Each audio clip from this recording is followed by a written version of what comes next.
God is willing and able to use evil to accomplish good. Are you rattled?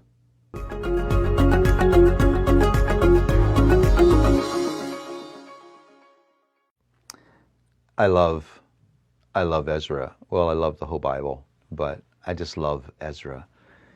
You have this moment where Israel returns from captivity, and you can say, God's not done. The story's not over. Maybe out of this rag bag of remnant people, he can do something. But there's something else that confronts me when I read Ezra that is mind-blowing to me, and I'm just going to ask you, as I talk about this, to put this in your theological pipe and smoke it. Or, if that offends you, get out this theological gum and chew it. Because you have to have this in your theology. God is willing and able to use evil to accomplish good. Are you rattled? Does that bother you? Is that outside of the way you think about spiritual things? I think often we have this good God and bad God thing where there's two sovereign gods. One is evil, we call him Satan. One is good, we call him God. And every bad thing is under the sovereignty of Satan. Every good thing is under the sovereignty of God. Well, that's not what's presented in Scripture. God raises up Cyrus, a pagan, evil king, to supply what is necessary and to lead the rebuilding of the house of God in Israel.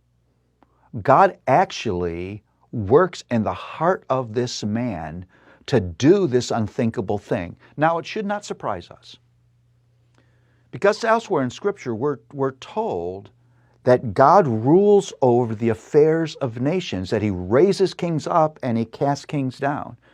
Proverbs says, I love this, the king's heart is in the hand of the Lord, like the rivers of water. He turns it wherever he wills.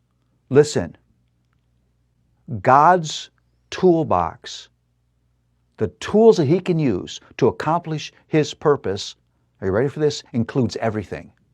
Everything is in his toolbox. He is unshakably sovereign, and he can use whoever he will to do whatever he wills, whenever he wills it, for the sake of his people and for the sound of his glory. That's the God we serve. And in the celebration that we should all feel as Israel is coming back, we should weep with joy that these people are coming back, and the plan of God is not done, and it's going to continue, and God's going to find a way to fulfill his promises, even though unthinkable things have happened. We should not forget that God raises up people who you wouldn't normally trust, who you wouldn't normally think that anything good could come from them, to provide what is good for his people. God's toolbox is everything. What do we see happen?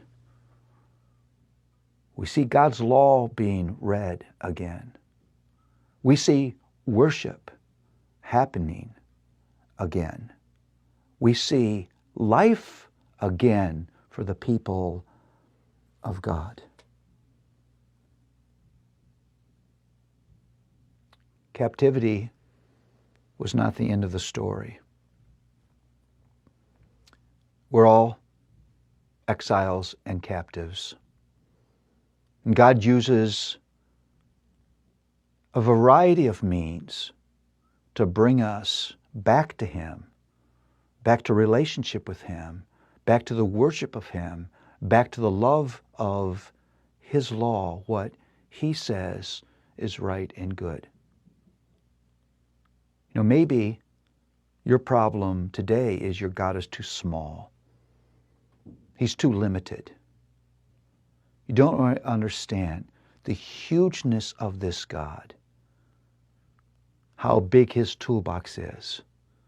He can really use everything to do what is best for his people and his glory. That's your God.